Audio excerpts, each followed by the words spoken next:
नमस्कार, जय हिंद फ्रेंड्स। स्वागत है आप सभी का डेसिमल जीएस स्टडी प्लेटफॉर्म में। आज की वीडियो में हम लोग हिंदी के पेडागोजी के मोस्ट इंपॉर्टेंट क्वेश्चन इस वीडियो में डिस्कस करने वाले हैं, जो कि सी टेट 2023 के लिए काफ़ी इंपॉर्टेंट हो सकते हैं। सी टेट 2023 का एग्ज़ाम 20 अगस्त 2023 को होना है, ऑफलाइन मोड में है। तो आज की जो वीडियो होगी वो हिंदी पेडागोजी के क्वेश्चन होंगे, मोस्ट इंपॉर्टेंट क्वेश्चन होंगे। तो पूरा वीडियो देखिएगा, लास्ट तक देखिएगा। दोस्तों, अगर आपने हमारा टेलीग्राम चैनल अभी तक ज्वाइन नहीं किया है तो डेसिमल 004 आप टेलीग्राम पर सर्च कीजिए और इसे ज्वाइन कीजिए। यहाँ पर आपको फ्री नोट्स, पीडीएफ और एमसीक्यूज साथ ही अन्य जो इंपॉर्टेंट नोटिफिकेशन होंगे वो भी प्रोवाइड किए जाएंगे। साथ ही अगर आपने हमारा चैनल अभी तक सब्सक्राइब नहीं किया है डेसिमल जीएस स्टडी को, तो आप सब्सक्राइब कर लीजिए। आपको यहाँ पर सी टेट की तैयारी के लिए सभी वीडियोज़ अवेलेबल करवाए जाएंगे, सभी सब्जेक्ट के वीडियोज़ अवेलेबल करवाए जाएंगे। ठीक है, सब्जेक्ट के। तो चलिए शुरू करते हैं आज की यह इंपॉर्टेंट वीडियो, और वीडियो में लास्ट तक बने रहिएगा। वीडियो पसंद आती है तो लाइक जरूर कीजिए, शेयर जरूर कीजिए। पहला क्वेश्चन देखिएगा यहाँ पर। आज हम लोग मोस्ट इंपॉर्टेंट क्वेश्चन डिस्कस करने वाले हैं, सभी के सभी पेडागोजी के होंगे, जैसा कि आपने एक बार देख ही लिया यहाँ पर। अब देखिए, पहला क्वेश्चन यहाँ पर कह रहे हैं, सी टेट 2023 हिंदी पेडागोजी से संबंधित है कि भाषा विकास की वास्तविक अवस्था होती है। ठीक है, भाषा विकास की वास्तविक अवस्था आपको बतानी है। यहाँ पर पहला ऑप्शन है ए 1 वर्ष, बी है 3 वर्ष, सी है 5 वर्ष और डी है इनमें से कोई नहीं। तो नोट कीजिएगा फ्रेंड्स, भाषा विकास की जो अवस्था होती है वो क्या होती है? 1 वर्ष होती है। क्या होती है? 1 वर्ष होती है भाषा विकास की अवस्था। 1 वर्ष में भाषा का विकास होने लगता है बच्चों में। ठीक है, तो राइट आंसर क्या होगा? ए ऑप्शन होगा सी टेट 2023 के लिए। ठीक है, अगला क्वेश्चन देखेंगे। अगर आपने अभी तक हमारा चैनल सब्सक्राइब नहीं किया है तो डेसिमल जीएस स्टडी परिवार का हिस्सा बनिए और चैनल को सब्सक्राइब कीजिए, वीडियो को लाइक जरूर कीजिए। ठीक है, अगला क्वेश्चन नोट कीजिएगा सी टेट 2023 के लिए कि बच्चे में संज्ञानात्मक विकास होता है। बच्चे में संज्ञानात्मक विकास कब होता है? ठीक है, बच्चे में जो संज्ञानात्मक विकास होता है, ऑप्शन ए है मूर्त संक्रियात्मक, बी है पूर्व संक्रियात्मक, सी है औपचारिक संक्रियात्मक और डी है ये सभी। तो नोट कीजिए, बच्चे में संज्ञानात्मक विकास होता है ये सभी। इसका राइट आंसर होगा डी ऑप्शन, यानी मूर्त संक्रियात्मक, पूर्व संक्रियात्मक और औपचारिक संक्रियात्मक, ये तीनों होते हैं। तो राइट आंसर आप किसी एक को तो सेलेक्ट नहीं कर सकते, क्योंकि तीनों ही यहाँ पर ऑप्शन होंगे राइट। इसलिए हम यहाँ पर डी ऑप्शन को लगाएंगे, ये सभी। ठीक है, तो बच्चे में संज्ञानात्मक विकास मूर्त संक्रियात्मक, पूर्व संक्रियात्मक और औपचारिक संक्रियात्मक, इन तीनों ही माध्यमों से होता है। ठीक है, अगला क्वेश्चन देखेंगे। अगला क्वेश्चन है यहाँ पर, नोट कीजिएगा, थर्ड क्वेश्चन है, नोट कीजिए। उदाहरण देकर नियमों का निर्धारण किया जाता है। ठीक है, ऑप्शन ए है, प्रश्न फिर से पढ़िएगा, उदाहरण देकर नियमों का निर्धारण किया जाता है। ऑप्शन ए है सरल से जटिल की ओर के नियम में, बी है मनोवैज्ञानिक से तार्किक की ओर के नियम में, सी है आगमन से निगमन की ओर के नियम में और डी है इनमें से कोई नहीं। तो देखिए, आपसे कह रहे हैं कि अगर उदाहरण पहले दिया जाए, ठीक है, फिर उसके बाद नियम का निर्धारण किया जाए, तो ये किस प्रकार के नियम में किया जाता है? ठीक है, तो देखिए, ये जो होता है ये आगमन से निगमन की ओर के नियम में किया जाता है। आपका आंसर सी राइट होगा। ठीक है, आगमन से निगमन के ओर के नियम में उदाहरण देकर नियम का निर्धारण किया जाता है। ठीक है, अगला क्वेश्चन देखेंगे। डी फोर्थ नंबर है, कविता पाठ करवाना किस सिद्धांत के अंतर्गत आता है? ठीक है, कविता का पठन पाठन किस सिद्धांत के अंतर्गत आता है अगर आप बच्चों से कविता का पाठ करवाते हैं? ऑप्शन ए है, यहाँ देखिएगा, बाल केंद्रित का सिद्धांत, बी है क्रियाशीलता का सिद्धांत, सी है अध्यापन सूत्रों का सिद्धांत और डी है इनमें से कोई नहीं। तो बताइएगा कि कविता का पाठ अगर आप बच्चों से करवाते हैं कक्षा में तो ये किस सिद्धांत के अंतर्गत आएगा? तो ये भैया आएगा क्रियाशीलता का सिद्धांत, क्रियाशीलता के सिद्धांत के अंतर्गत होगा, बी ऑप्शन राइट आंसर। अगला क्वेश्चन, फिफ्थ नंबर, जब छात्र शिक्षक की भाषा का अनुकरण करें तब उसे क्या कहते हैं? ठीक है, अगर छात्र शिक्षक के द्वारा जो भाषा बोली जाती है उसका अनुकरण करते हैं तो ये किस प्रकार, तो इसे क्या, कौन सा सिद्धांत कहा जाएगा? ऑप्शन ए है प्रयत्न का सिद्धांत, बी है अभ्यास का सिद्धांत, सी है अनुकरण का सिद्धांत और डी है इनमें से कोई नहीं। तो देखिए भैया, बच्चे जो हैं वो शिक्षक की भाषा का अनुकरण कर रहे हैं, शिक्षक की भाषा का अनुकरण कर रहे हैं, तो ये अनुकरण के सिद्धांत के अंतर्गत आएगा, सी ऑप्शन राइट आंसर। ठीक है, बढ़ते हैं अगले प्रश्न की ओर। साथ ही चैनल को सब्सक्राइब जरूर कीजिए, वीडियो को लाइक कीजिए पॉज करके, और इसको शेयर भी कीजिए अपने फ्रेंड्स में, ताकि अन्य जो भाई बहन हैं उनको भी इसका लाभ मिल सके। ठीक है, 6 नंबर है कि भाषा अध्यापन है। क्या है भाषा अध्यापन? ऑप्शन ए है यह जानना कि बच्चे को भाषा ज्ञान कैसे कराया जाए, बी है यह जानना कि बच्चे को पढ़ना लिखना कैसे सिखाया जाए, सी है उपरोक्त दोनों और डी है इनमें से कोई नहीं। तो बताइएगा कि भाषा अध्यापन क्या है?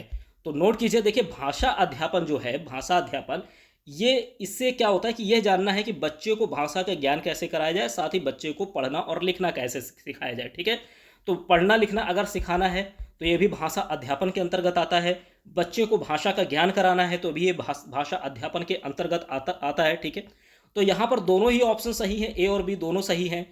तो यहाँ हम क्या करेंगे, सी ऑप्शन को सेलेक्ट करेंगे राइट आंसर के रूप में, क्योंकि ना तो हम किसी एक को यहाँ पर सेलेक्ट अकेले नहीं कर सकते हैं। अगर हम ए को ही सेलेक्ट करते हैं तो भी आंसर हमारा गलत जाएगा, क्योंकि दोनों सही है ना। तो ऐसे ऑप्शन को ढूंढिए जहाँ पर दोनों ही होने चाहिए। ठीक, तो उपरोक्त दोनों यानी सी ऑप्शन आप राइट आंसर सेलेक्ट कीजिए। ठीक, भाषा का अध्यापन बच्चे को भाषा ज्ञान कराने के लिए और पढ़ना लिखना कैसे सीखना है ये सभी उसको ज्ञान कराने के लिए किया जाता है। आगे बढ़ेंगे अगले क्वेश्चन की ओर। सातवां नंबर है कि भाषा अध्यापन आवश्यक है। क्यों आवश्यक है भाषा अध्यापन?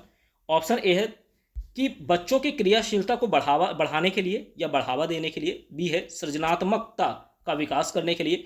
सी है भाषाई कौशलों से परिचित कराने के लिए। और डी है उपरोक्त सभी। तो देखिए सेवेंथ का जो राइट आंसर होगा, पहले आपको समझना है कि भाषा अध्यापन क्यों आवश्यक है। तो भैया भाषा अध्यापन आवश्यक है, ये बच्चों की क्रियाशीलता को अगर बढ़ावा देना है तो भी भाषा का अध्यापन आवश्यक है।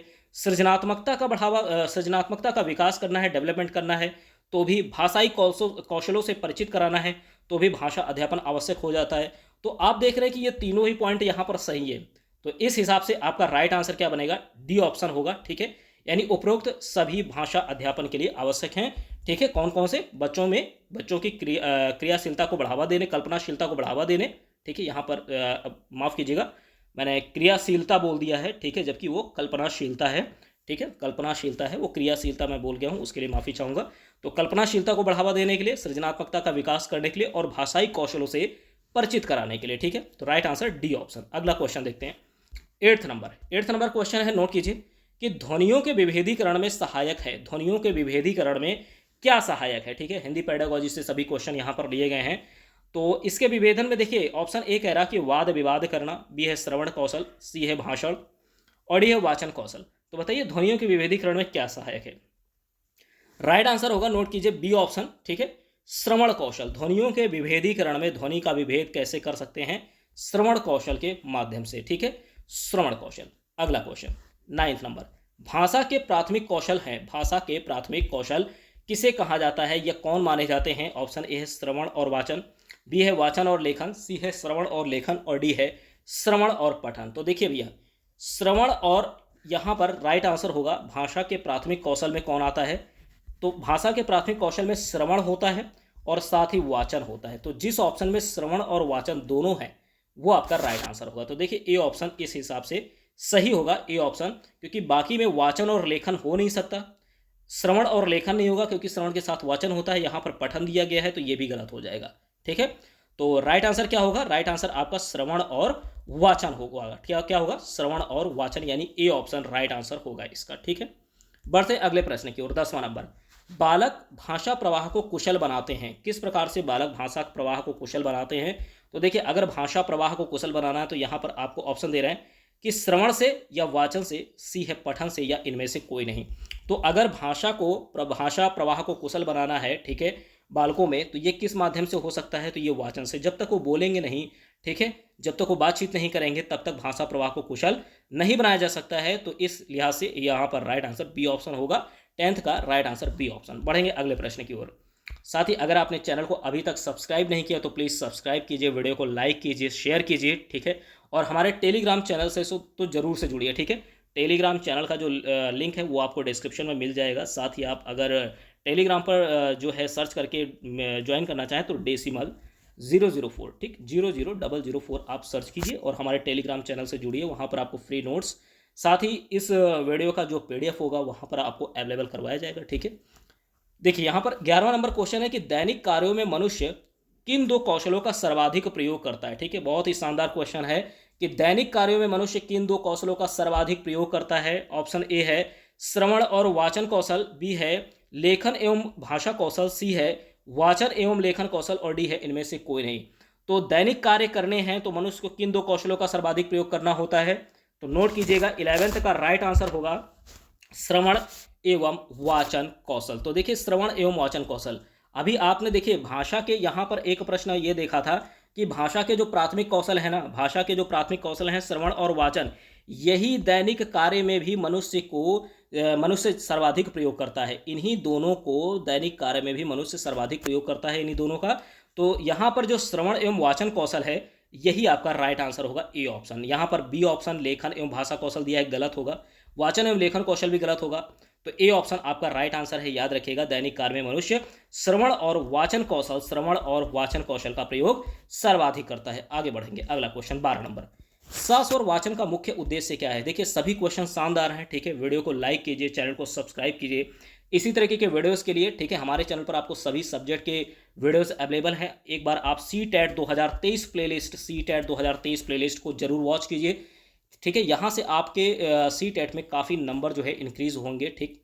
तो देखिएगा, श्रवण और वाचन का मुख्य उद्देश्य क्या है? ऑप्शन ए है पढ़ने की आनंद की अनुभूति करना, बी है बोल बोल कर पढ़ना, सी है द्रुत गति से पढ़ना से वाचन करना, और डी है इनमें से कोई नहीं। तो श्रवण और वाचन का जो मुख्य उद्देश्य होता है वो है बोल बोल कर पढ़ना। क्या है? बोल बोल कर पढ़ना श्रवण वाचन का मुख्य उद्देश्य होता है, ठीक है। तो बी ऑप्शन इसका राइट आंसर होगा। अगला क्वेश्चन 13 नंबर। नाटक शिक्षण की उपयुक्त विधि है। नाटक शिक्षण की उपयुक्त विधि कौन सी होगी? ऑप्शन ए है अर्थ बोध प्रणाली, बी है व्याख्या प्रणाली, सी है रंगमंच प्रणाली, और डी है इनमें से कोई नहीं। तो देखा होगा, जो नाटक शिक्षण होता है इसके लिए जो उपयुक्त विधि है वो रंगमंच प्रणाली होता है। रंगमंच के माध्यम से आप नाटक शिक्षण को ज़्यादा उपयुक्त जो है बना सकते हैं। तो रंगमंच प्रणाली नाटक शिक्षण की उपयुक्त विधि होगी, ठीक है। और फ्रेंड्स, अगर आपका कोई भी क्वेश्चन है, कोई भी क्वेरी है, तो आप कमेंट बॉक्स में उसे पूछ सकते हैं, ठीक है। और अपना एक प्यारा सा कमेंट जरूर छोड़ा करिए, ठीक है। आपको वीडियो किस प्रकार की कैसी लगी, ठीक है। और हर क्वेश्चन का देखिए जवाब जो है वो आप रिटर्न में दिया करिए, यानी कमेंट बॉक्स के सेक्शन में जाइए, और जो भी, जैसे कि ये क्वेश्चन था नाटक शिक्षण की उपयुक्त विधि कौन सी होगी, अगर इसका ऑप्शन आपको जो भी लगता है आपके अकॉर्डिंग थोड़ी देर के लिए, तो उसको आप कमेंट बॉक्स में जरूर कमेंट कीजिए कि इसका राइट आंसर क्या होगा। इससे क्या है कि अगर आप लिखते हैं तो अगर आप लिखते हैं तो उससे ज़्यादा आपको तैयार होगा कि मैंने नाटक शिक्षण की उपयुक्त विधि यहाँ पर कौन सा ऑप्शन लगाया। अगर आप रंगमंच प्रणाली यानी ऑप्शन सी लगा रहे हैं तो आपको याद रहेगा कि हाँ भाई, हमने नाटक शिक्षण की जो उपयुक्त विधि थी उस समय जब हम वीडियो देख रहे थे डेसिमल जीएस स्टडी प्लेटफॉर्म पे, तो रंगमंच प्रणाली लगाई थी, ठीक है। अगर एग्जाम में आता है तो वहाँ भी आपको तुरंत समझ में, तुरंत जो है एक बार रिमाइंड हो जाएगा। तो चीज़ें अगर लिख के करते हैं तो तुरंत आपको याद हो जाती हैं, ठीक है। तो ऑप्शन जो भी हों, थोड़ा सा आपको समय जरूर लगेगा, ठीक है, लेकिन तैयारी बहुत ही शानदार होगी अगर आप लिख लिख करके तैयारी करते हैं, ठीक है। ऑप्शन जो भी होंगे उसे कमेंट बॉक्स में कमेंट करते हैं। तो अगला क्वेश्चन है संचार एक है, क्या है?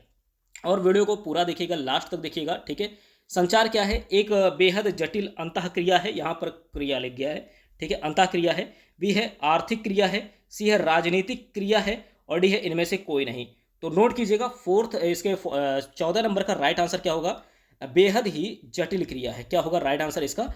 बेहद जटिल अंतःक्रिया है। संचार क्या है? संचार एक बेहद जटिल अंतःक्रिया है, ठीक है। अंतःक्रिया यहाँ पर मात्रा छूट गई है, अंतःक्रिया होगा, ठीक। राइट आंसर ए ऑप्शन होगा 14 नंबर का। आगे बढ़ेंगे, अगला क्वेश्चन है मौखिक कौशल के विकास में व्याकरण सहायक है। मौखिक कौशल के विकास में व्याकरण सहायक है किस प्रकार से? शुद्ध व सही वाचन, बी है अभिव्यक्ति में स्पष्टता, सी है सृजनात्मक कौशल का विकास, और डी है उपरोक्त सभी।